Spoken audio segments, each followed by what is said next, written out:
ఢిల్లీలో సీఎం రేవంత్ రెడ్డి బిజీగా ఉన్నారు. నేడు మూడో రోజు ఢిల్లీలో సీఎం రేవంత్ పర్యటనలో పలువురు కేంద్ర మంత్రులను కలిసే ఛాన్స్ ఉన్నట్లు తెలుస్తోంది. నిన్న జేపీ నడ్డా, పీయూష్ గోయల్తో సమావేశమయ్యారు.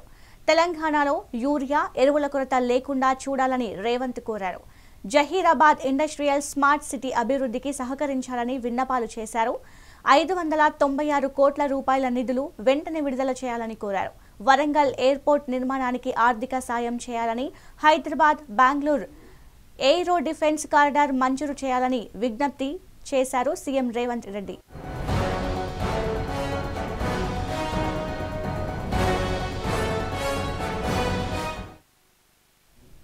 ఇక దీనిపై మరింత సమాచారం మా సీనియర్ కరెస్పాండెంట్ శ్రీనివాస్ అందిస్తారు. శ్రీనివాస్, చెప్పండి. ఢిల్లీలో సీఎం రేవంత్ రెడ్డి మూడో రోజు కూడా బిజీగా గడుపుతున్నారు. గత 2 రోజుల నుండి కూడా ఢిల్లీ పర్యటనలో ఉన్నటువంటి రేవంత్ రెడ్డి ఈ రోజు కూడా ఢిల్లీలో ఉన్నారు. అయితే ఇప్పటికే పలువురు కేంద్ర మంత్రులను కలిసిన రేవంత్ రెడ్డి ఈ రోజు కూడా మరికొంతమందిని కలిసే అవకాశం ఉంది. అయితే నిన్న జేపీ నడ్డా, పీయూష్ గోయల్తో కూడా సీఎం రేవంత్ రెడ్డి ప్రత్యేకంగా సమావేశమయ్యారు. తెలంగాణలో యూరియాకు, ఎరువులకు సంబంధించిన అంశాలపై కూడా వారితో కూడా మాట్లాడి తెలంగాణకు అంటే కోటాను పెంచాలంటూ కూడా వారిని రిక్వెస్ట్ చేసిన పరిస్థితి. అదేవిధంగా ఈ జహీరాబాద్ ఇండస్ట్రియల్ స్మార్ట్ సిటీకి సంబంధించిన అంశాలపై కూడా చర్చించారు. అయితే వాటి అభివృద్ధికి కూడా సహకరించాలని కూడా రిక్వెస్ట్ చేశారు. అయితే మొత్తం 596 కోట్ల నిధులను వెంటనే విడుదల చేయాలని కూడా మంత్రులు కోరిన పరిస్థితి. అయితే ఇప్పటికే వరంగల్ ఎయిర్పోర్ట్ నిర్మాణానికి ఆర్థిక అంటే శాంక్షన్ చేసిన కేంద్రం, దానికి సంబంధించి ఆర్థిక సాయం చేయాలని కూడా రిక్వెస్ట్ చేశారు. అయితే Hyderabad, Bengaluru air defence corridor తో పాటు మిగతా కూడా పెండింగ్ లో ఉన్నటువంటి వాటిని శాంక్షన్ చేయాలని కూడా రిక్వెస్ట్ చేసిన పరిస్థితి. అయితే మొదటి రోజు కూడా ఇప్పటికే అంటే తెలంగాణలో ఏదైతే స్పోర్ట్స్ సిటీకి సంబంధించి క్రికెటర్, మాజీ క్రికెటర్ కపిల్ దేవ్ని కలిశారు. అదేవిధంగా ఫిల్మ్ కి సంబంధించి కూడా film studio hero Ajay Devgan కూడా కలిశారు, బాలీవుడ్ హీరోని. అయితే తెలంగాణలో కూడా ఫిల్మ్ ఇన్స్టిట్యూట్ ఏర్పాటు కూడా సుముఖంగా చెప్పిన పరిస్థితి. అయితే ఈ నేపథ్యంలో కూడా ఈ రోజు ప్రముఖ అంటే మరికొంతమందిని కలిసి ఖచ్చితంగా దీనికి సంబంధించి హామీలు తీసుకుని వచ్చే అవకాశం ఉంది.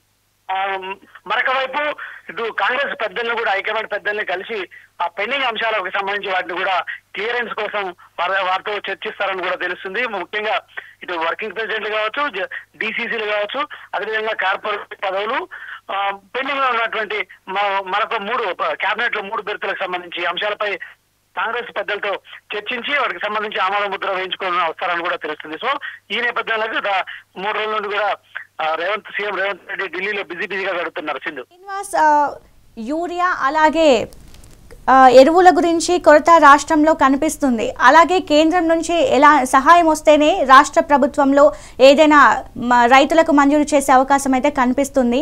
అయితే ఈ యూరియాకి, ఎరువుల గురించి కేంద్రం ఎలాంటి స్పందన ఉందని అనుకోవచ్చు కేంద్రం నుండి?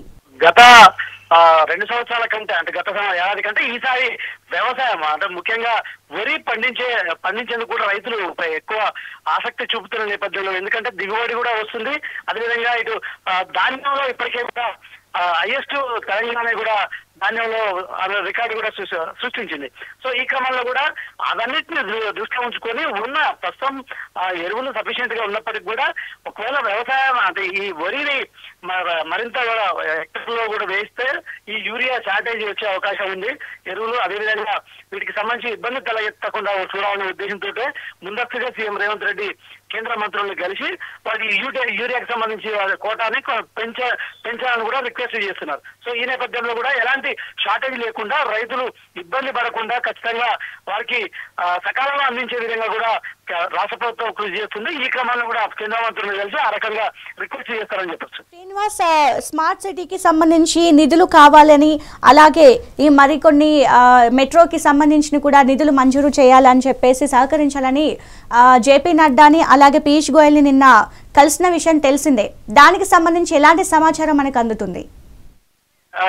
తెలంగాణలో ఇప్పుడు సీఎం రేవంత్ ప్రభుత్వం ఇటు ఏదైతే తెలంగాణ అభివృద్ధి, ముఖ్యంగా హైదరాబాద్ ప్రపంచ పటాల్లో నిలిపేందుకు కూడా కృషి చేస్తున్నారని చెప్పొచ్చు. ఈ క్రమంలో స్పోర్ట్స్ యూనివర్సిటీ ఇటు ఫిల్మ్ అంటే ఫిల్మ్ రంగాన్ని కూడా డెవలప్ చేయాలని కూడా ఇప్పటికే మీటింగ్ లో కూడా చెప్పిన పరిస్థితి, హామీ ఇచ్చిన నేపథ్యంలో కూడా తెలంగాణలో కూడా ఫిల్మ్ ఇన్స్టిట్యూట్ ని కూడా ఏర్పాటు చేయాలని భావిస్తున్నారు, ప్రభుత్వం భావిస్తుంది. ఈ క్రమంలో కూడా బాలీవుడ్ హీరో అజయ్ దేవగన్ తో కూడా మొదటి రోజు భేటీ అయ్యి దానికి సంబంధించి ఆయనతో చర్చలు జరిపారు.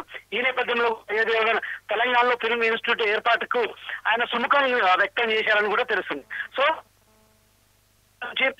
స్కిల్ యూనివర్సిటీ ఇప్పటికే స్కిల్ యూనివర్సిటీని ఏర్పాటు చేస్తుంది, అదేవిధంగా స్పోర్ట్స్ యూనివర్సిటీని ఏర్పాటు చేస్తున్న నేపథ్యంలో కూడా దానికి సంబంధించి దిగ్గజ క్రికెటర్ కపిల్ దేవ్, మాజీ దిగ్గజ క్రికెటర్ కపిల్ దేవ్ ను కూడా భేటీ అయ్యారు. ఆయనతో కూడా భేటీ అయ్యి దానికి సంబంధించి డిస్కస్ చేశారు. ఆయన కూడా తన వంతు సహకారం అందిస్తానంటూ కూడా హామీ ఇచ్చిన నేపథ్యంలో కూడా ఈ రెండు చారిత్రాత్మకంగా అంశాలను కూడా భావించవచ్చు తెలంగాణ ప్రభుత్వానికి. ఎందుకంటే ఇవి ఇటు ఒకవైపు స్కిల్ యూనివర్సిటీ, మరొక వైపు ఏదైతే ఫిల్మ్ ఇన్స్టిట్యూట్ అనేది తెలంగాణని ఒక చరిత్రపుటలో నిలిపే అంశంగా కాంగ్రెస్ భావిస్తుంది.